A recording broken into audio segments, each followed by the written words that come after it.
Greetings, everybody. Okay, I wanted to come at you with a update of my previous video, 666, Knights of Malta, Vatican, or the Knights Rothschild, Knights of Malta, Zionism, and the Vatican connection. With this, that I just totally forgot about, and it just all of a sudden, I was reading Revelation 13 again, and something clicked because I was looking at the Greek term for 666, and there was something that I watched a while back, from a guy by the name of Walid Shubat. Now, before I get into this, I do want to point to you is this whole thing with this Islamic Antichrist. Okay, now, while Walid Shubat is obviously, he claims that he was a terrorist of the PLO organization under Yasser Arafat, and these types of things. However, I do want to state that he is one of those that is strongly promoting and pushing the Islamic Antichrist thing, as in the as in the little horn, as the man of sin. Now, that isn't scripturally accurate, okay, and you can see the reason why in my first video, and with that I did regarding 666. You can go ahead and click on the link up above on the top of the screen. If you haven't watched that, I suggest you do so now before you go in there. It's an hour long, so it's going to take some time to get through. But he is one of those that promotes this whole aspect that Antichrist is going to rise out of Islam and these types of things, where it's the exact opposite, that Islam is basically a controlled tool of the Vatican. But he did bring out something that is interesting. Now, obviously, he does know the Arabic language and these types of things, so I'm going to use this to kind of explain something. Now, again, if you haven't watched my 666 video, watch that first before you watch this one. Okay. So, I'm just going to read a portion of this. Says, on the Zola Levitt program, Walid Shubat, a former PLO terrorist, now Christian evangelist, said that when he saw the Greek symbol that is translated in the Bible as 666, he immediately read it as the Arabic character Bismillah. Some spell Bismillah, which means in the name of Allah, though it looks more like the character for Allah. And there's a 7-minute video you can watch of it. I mean, you can watch it if you want, but again, bear in mind that he's coming from the aspect that even though people of Islam are Antichrist, he's not the Antichrist, okay? And he goes in to explain this. Below left are photos of Greek symbols translated in the Bible as 666. From freejesus.net, the gold symbol bottom and right is Arabic for Allah, when turned and mirrored. And additionally, cross swords are a symbol for Islam. So in 666 we may find symbols for both Islam and Allah. Okay, now again, Islam is Antichrist, but it is not the Antichrist. And the reason why I say that they are Antichrist, but they are not the Antichrist, is because they preach another Jesus. Okay, sure, they like as it says in Surah 4:157, that they said, as in the Jews, in boast, we killed Christ Jesus, the Son of Mary, the messenger of Allah, but they killed him not, nor crucified him. But so it was made to appear to them, and those who differ therein are full of doubts, with no certain knowledge, but only conjecture, to follow for a surety they killed him not. So they deny the resurrection, they deny the crucifixion, they deny that whole aspect, and that is actually another Jesus that Islam is promoting. So in a sense, they are Antichrist in a sense, but they are not the Antichrist. And obviously, as it says in 2 Corinthians 11:4, this is another Jesus. For if he that cometh preacheth another Jesus, whom we have not preached, or if ye receive another spirit, which ye have not received, or another gospel, which ye have not accepted, you might well bear with him. Okay, and obviously Rome promotes another Jesus. It's not the Jesus of the Bible. Okay, So I do want to point that out too. But Islam is not the little horn, or is not the man of sin that is in reference to in 2 Thessalonians and in Daniel 7. So I wanted to make that clear. Okay, so here, obviously, we have the Revelation 13:18 here. Is wisdom with him that hath understanding, count the number of the beast, which is Rome, for it is the number of a man, and his number is 666. Okay, now, when you look up this right here, 666, in the Greek, it was always rendered as 666. Now, obviously, the 0 is not a number, so you would those don't count, so that's why you get 666, and which we would say 666. Okay, now I want you to really pay attention to this symbol here. But before we get into this, I just want to show you something. It's the 20. This is the Chi Z stigma, which is the 22nd 14th and an obsolete letter. And that obsolete letter is G4742 as a cross of the Greek alphabet, intermediate between the 5th and 6th, used as numbers denoting respectively 660 and 6, or 666 as a numeral. And obviously we see the connection here, stigma, which means stick, that is prick, a mark incised or punched, for recognition of ownership. That is figuratively a scar of service or mark. Okay, and we know that Islam does penance and these types of things, and so does Catholicism. And so when you look at this aspect of 666, it's also a recognition of ownership. Or it could also be, a recognition of who they are, subservient to. Okay. Now, again, here's the alphabet. There's the X, or the cross. Okay. And I really want you to pay attention to this symbol right here. Okay, so let's go ahead and pull up the symbols here, and let's compare them and see what we come up with. Here is the Greek numerical for 666, and I want you to take a look at this alphabet right here. Okay, now there is some slight difference, but there's a lot of similarities here, and this is what I want to point out. Okay, now if you look at the X here, obviously this is a cross. Now when I pull this image up of the Islamic cross swords, you can see kind of like, the same thing, a cross, an X.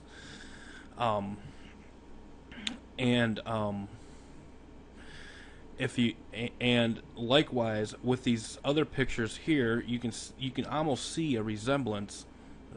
This basically is the symbol for Allah. You can see it in the Islamic writings, the W looking shape here, Allah, and these types of things, and you can see a very similar lettering here. Okay, and you see the squiggly, except right there it's on top instead of the bottom. So I'm not saying that this is for sure, but I'm just saying that the base of this is very, very similar to what we find in the Greek wording for 666. Okay, hence Allah and Islam, the cross swords, as you see here, could also be a 666 type numbering. So in a sense, Islam and Allah could possibly mean 666. I am not saying for sure, but what I am saying is when you look at the Greek symbol here and you compare it with the Arabic writing that you see before you, you can really see a resemblance. Okay, and I'll go ahead and post the link to the article I just read, and you can watch the the videos and stuff like that. But again, I need to forewarn you that Walid Shubat, though he may be sincere, is promoting a Islamic Antichrist, which in itself is what the Vatican wants, because they do not want, and um, that was the whole reason behind the Counter Reformation with the Council of Trent and the creation of the Jesuits, was to do everything they can to keep the idea of the papacy as being the Antichrist away from the masses.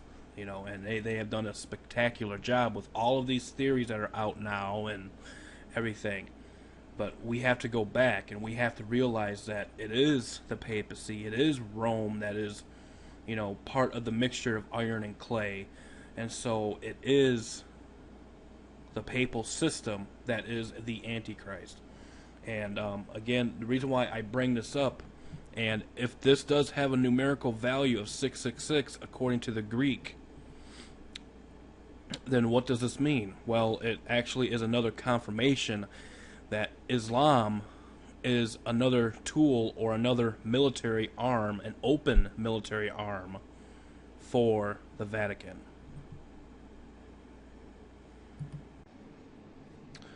And before I close this video, I do want to point you to some other articles of interest that you might want to check into, which is highly documented and highly sourced information. Okay, first is the page I showed you before, which is Islamic Antichrist, and again, the links will be provided and these types of things. And also you have this one, which is a truth provided newsletter from the site remnantofgod.org, which is from October 2003. Got a lot of information on here. Like, for example, the Pope's stances are appreciated in the Arab states. And folks, don't think that these things have changed. They haven't. And this is from Regional Vatican Politics, July 15th, 2003. The Vatican announced yesterday that the denouncement pronounced by Pope John Paul II of the American military interference in Iraq and his call for a just and comprehensive peace in the Middle East were appreciated in the Arab states. The statement explained that the participants expressed their appreciation for the Pope's position and the Catholic officials on the Middle East, especially their condemnation of the war against Iraq and their demand of a just and comprehensive peace in the Middle East. So they're working both sides here. And then Archbishop says, uncompromising Pope saved Muslim-Christian relations.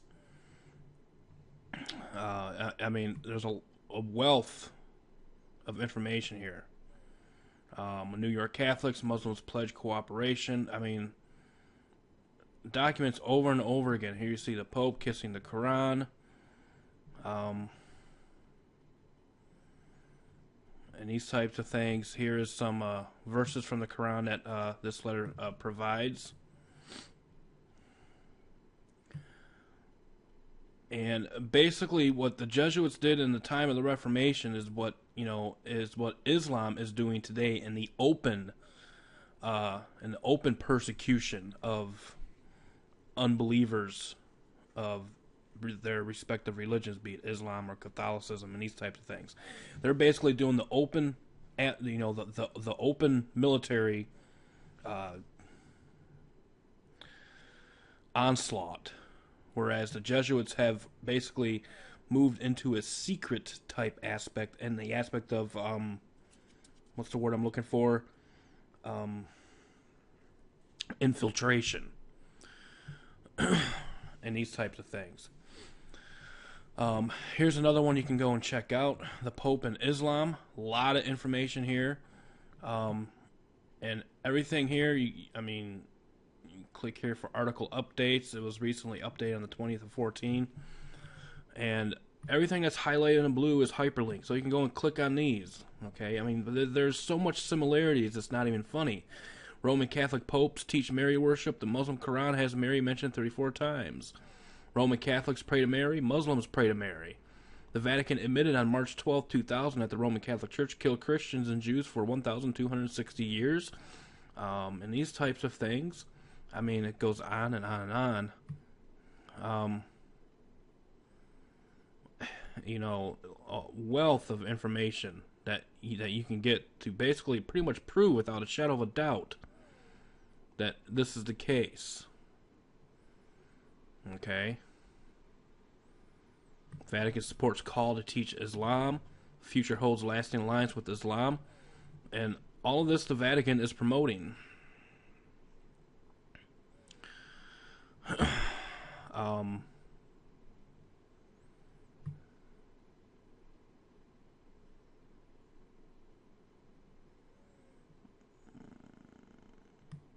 and here's another